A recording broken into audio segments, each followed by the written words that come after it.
another Foundering Core.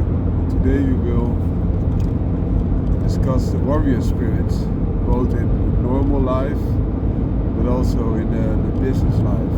So as you might have noticed, this channel is named by Spartan Law, and by Spartan Law is, if you've seen the movie or you read the books or the historical accounts, by Spartan Law was no retreat, no surrender.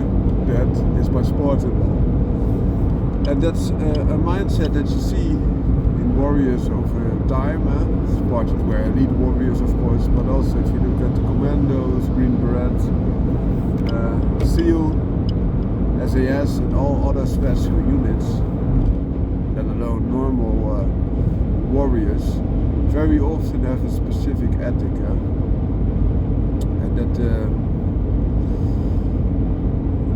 That goes along those lines, that you will focus on the task ahead and will try to accomplish it no matter what.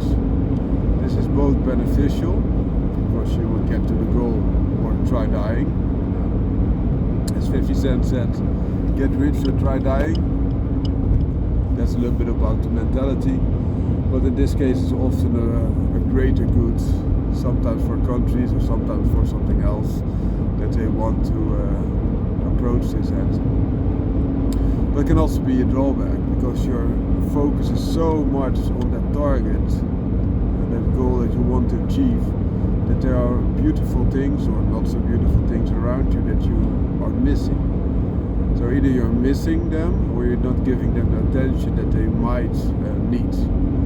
For example, if there are problems in the family, one of your family members, one of your children that has troubles at school or something else, going through puberty or what have you, this could be going outside the vision that you have, focused on the goal. So that's a drawback. But putting those things aside, because I really think family and other things might be a lot more important than other things like goals or business, of course. On the other hand, you need the job oftentimes to sustain your family, so there is some interaction. But if you had to choose one over the other, of course, a job can be replaced and a family or a child, for example, cannot. So you should always prioritize that. Done? Yes. So now on to the topic, the beneficial side of getting things done and getting them accomplished. If you see and you talk to real warriors, for example Marines or elite soldiers, they will tell you that some things that everyone has and also they had, perhaps even still have and want to cope and mitigate that, is that there are some things in your life or your personality or normal humanity that will hamper you, because there are doubts, there are things that people want comfort, and you should, on the other hand, to accomplish things, you should get into a different setting, that you are doing this even though it is hard, and hardships, they build character normally, and character is what is needed to carry you through the hard times, and hard times will arise also in your life, and you have to deal with it. You can't sit in the corner and stop whining, but what will that get you? Nothing, of course. But the flexibility, you cannot control what happens around you, or just a limited amount, but you can control how you react to that, and that's something that you can train yourself to do better, but also, of course, the experience that you already tackled hardships in the past can help a tremendous amount, of course. And what they do is they amplify the things that help you attain the goal, and they decrease, limit, or otherwise diminish the effects that don't help. And that's a good thing to keep because of course they do it from a warrior perspective, and there might be professional warriors, but you can also learn a lot about those things in general life. If you, for example, you're losing your loved ones. I lost my mother last year, and 4 years before that, so now 5 years, I lost my father. And you have to keep going on. Of course you are mourning, of course you are hurt, of course you miss them. Sure, you're human, and that's a good thing. But the other thing is, they would want you to continue to move on and not destroy everything because you just stop living. You cannot stop living. That luxury is not there. And also, is it really a luxury? Because what is life when you stop living it? So also, for example, I'm now driving towards my work, seeing the sun. There can be small things that, even though perhaps you're sad or you're hurt, you can also draw power from those smaller things. And those smaller things can help you become good, how to say this, in a good state, that you feel happy, or as happy as you can be, and you draw in all that positivity. What will negativity bring? It will bring you nothing. Of course, there are things that are negative in life, but your attitude to cope with it can be very positive. So you look into solutions, you look into answers instead of just adding questions and hardship and hardship. Just soaking in that will not help you. It will not. If you look at the warriors and they have their training, sometimes they're deprived from sleep for 48 hours, they have to do a lot of physical exercise, which is very hard. And perhaps you think, I love physical exercise, but we also love it without sleep. We also love it when your shoulders are completely raw because we're lifting logs on your shoulders all day long. We also love it when you're cold, wet, and hurt. So that's a mindset, and of course all those things. You're a human. Your body gives you a trigger that this is damaging, and that is true. It is damaging. It will hurt. It will hurt a lot. It will also hurt the next day and the day after. But you get things done. It needs to be done, and you do it. And that's a very good attitude, because also your family, your friends, they will rely on you, which is very good for them. It might be parasitic to yourself, because you exchange some of your life energy, your reserves, to help them. It might not be that they do the same thing for you, but you do it regardless because they are your friends, and or your family, or you're just a good person. You want to help out others, and that's a good thing. The energy comes from within, and if you do the good things, the chances are that they are returned to you are of course higher, but you don't do the things because you want it in return. You do the things because that drives you. That's a very good place to come from. It's not a place from fear, it's not a place from suffering, it's a place from strength. And sometimes you have to suffer to display the strength. That's another thing. It's another thing altogether. But also in business, if things get hard and you will still do them. They have a saying, when the going gets tough, the tough get going. And that's the thing. In business, it will not be a smooth ride. No, it will not. People think, okay, I will do this, and then it will all be rose petals and moonshine and other beautiful things.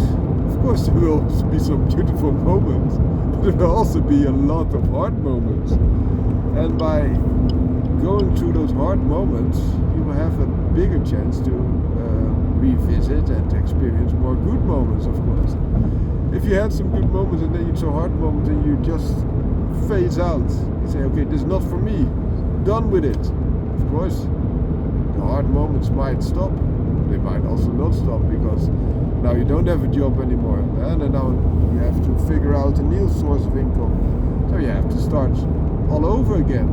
And by starting all over, in general, you need more hard moments to get to the nice ones again. Okay, but let's put that aside. But you will also know that by stopping, you will block the path to more good moments in that direction. Of course, you can go another direction and find good moments again. And sometimes you have to be fair to yourself and say, okay, I can do this, but I think there's a better way, a better path. There's nothing against that. That's a good thing. People are not stupid.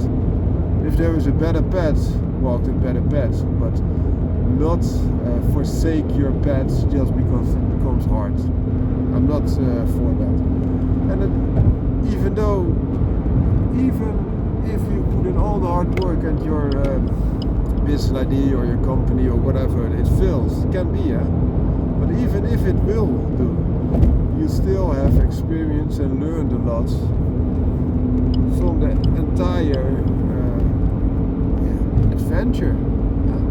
And the lesson that you learned from that earlier hardship that you manage as good as possible can be projected upon new hardships. You already know, okay, this will be hard, but there will be an end to this.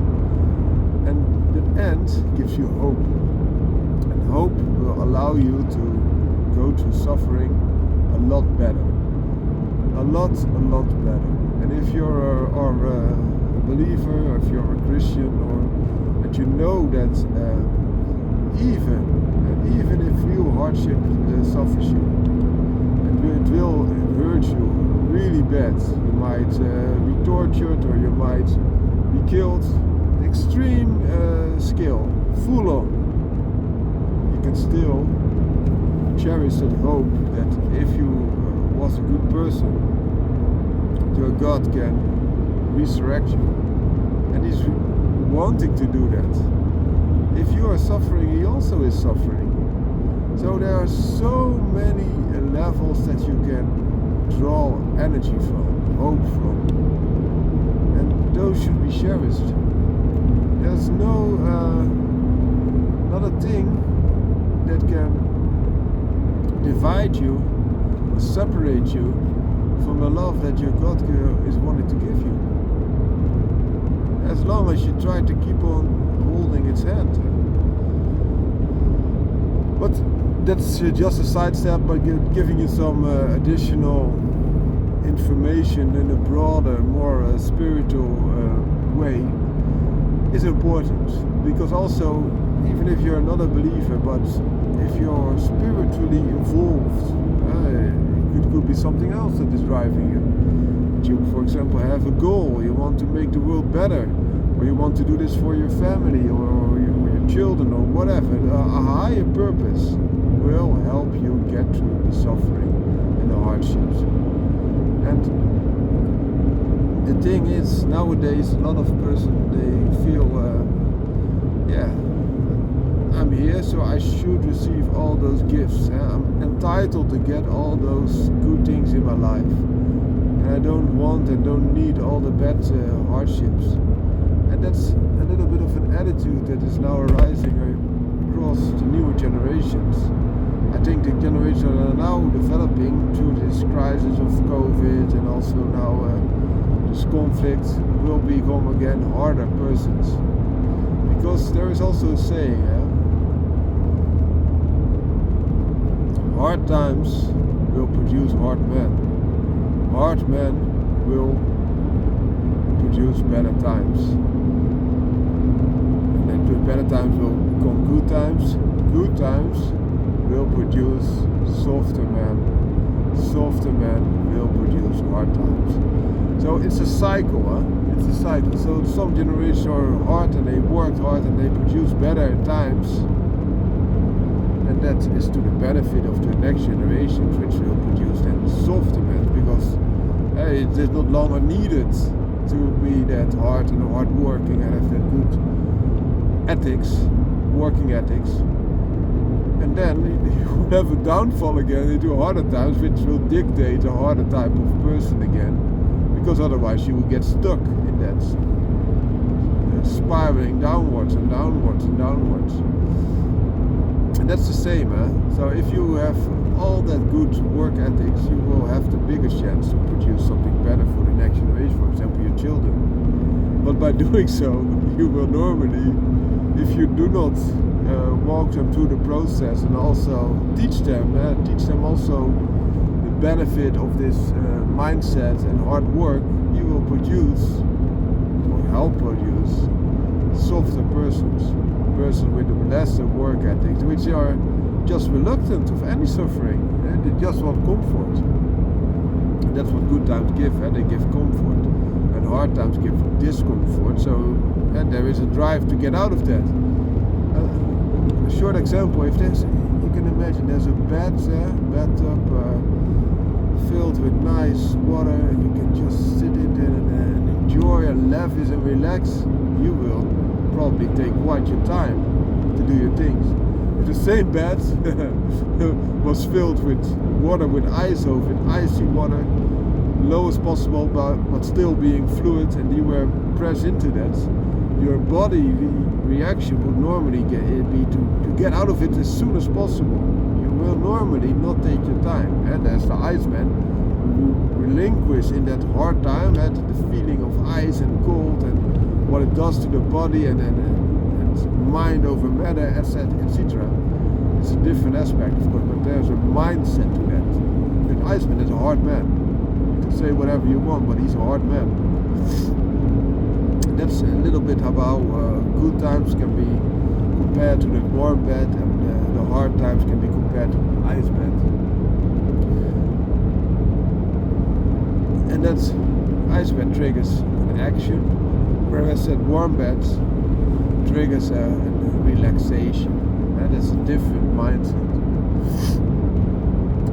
So hard times and your reaction to that, being positive, work ethic, doing the things that need to be done, also pushing through the resistance, pushing through the hard times, the suffering, and getting towards the goal.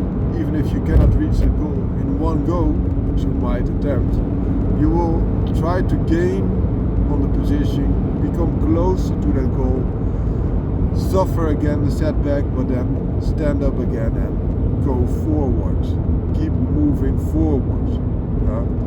And that's a good thing. So by telling you this and discussing this openly together, we, in the analogy of the Spartans, they didn't have heavy armor, but they had good shields. And those shields, because they prepared them and made them hard and tough as they could be, they protected them against a lot of hardship. And also because they had a formation, because they are talking to each other like we are doing, to have a good formation, they could also protect each other and learn each other these skills. And that's what we try to do as well, by talking about it, discussing this openly, giving you the benefits and the drawbacks, and also the situational context why we are here. This will help you to become stronger and more prepared. You now have a shield. It might be a small shield, but you can work from that and make it bigger and stronger, and then move forward, and also lean after that, or lean behind your shields, so not standing behind your comrades and letting them do all the work, but you also push yourself forward and stand at the front line. And of course you will try to be behind your shields. You're not stupid, you don't want to get hurt, but even if you get hurt, it does not mean that you will go cry and die. You will just seek possibilities to get better again if the hurting is very serious, or you just push through. You say, okay, this is suffering that I got, but okay, I can manage this. I'm strong enough. I can do this. That's the thing that really will help you through life, and also through business, because it's just an utopia that you think that everything will be only a pleasant thing. It will not.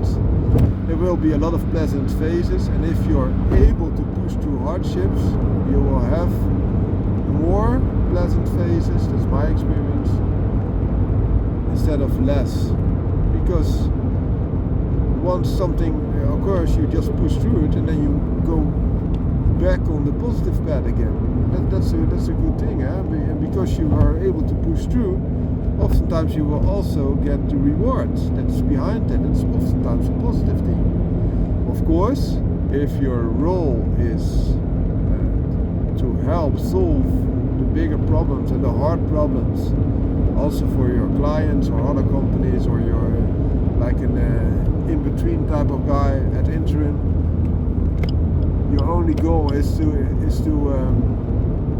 solve these type of problems, then you will encounter those type of problems far more than someone who only has to solve his own problems, of course. So that can be different. Eh? If you are the one to solve the things also for other companies, of course you will get a lot of hardships that you have to solve. But perhaps you can also draw energy from that because you know you can solve that. And perhaps you also are a type of person, and that's the extreme entrepreneur. Because an entrepreneur, if I look at myself, I like the adrenaline rush. So also the hardship and pushing through that and gaining again, that's something that gives me also energy. I like this positive stress, so to say, because it is stressful, yes, but if you can manage this and also alter it into something positive, you can make this a positive influence instead of a negative. But the extreme version of thereof is that you do this all the time, or almost all the time, and of course you don't have enough adaptations you have to make in your own company, so you also do this for other companies. But that's an extreme set of entrepreneur. Because for an entrepreneur you already need to have this type of mindset, in my belief, that you will just solve all the problems. But as an entrepreneur that's solely focused at doing the hardest things for other companies as well, yeah, that's an extreme elite level. But sometimes it also feels a lot different when you do it for another company than you're for your own. Like you might have encountered this in your personal life. Oftentimes human nature is that it's easier to say, okay, that person, they should do this and that. But you also reflect it on yourself. What do you need to do? What do you need to improve upon? And a lot of people are quite blindsided to do that. And they need an external force to help them because they are just not capable of doing it. And that should not be you.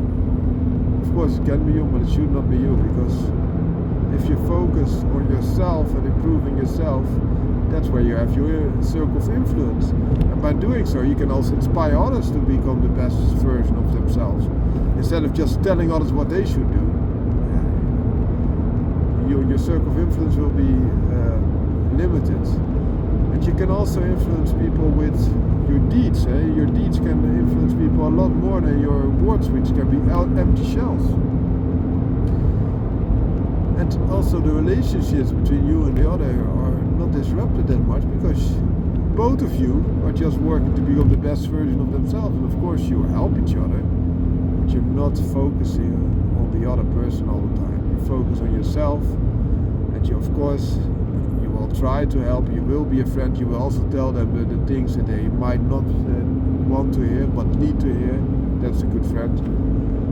But you're at least as hard for yourself, and then they will be much more likely to also to accept what you're saying, because what you're preaching, do as you preach. What you preach, they also see that you're doing and applying to your own life, and that makes the whole experience completely different. Well, this was quite an episode. It was a nice interaction. It was nice talking to you about this topic. I hope this really helps. And if it doesn't click like this, perhaps you get some thoughts out of it that you can consider, meditate a little bit about. or do your own research and apply it and see what happens, and please let me know. I'm really open to hear what you are experiencing, or what you want from life, or are lacking in life, or what's the kind of setbacks that you are experiencing. But now enjoying this nice ride in my car. Nice road, not too much of traffic jams so far, which is a pleasant thing. There is nice weather and nice talking with you. Foundering car out.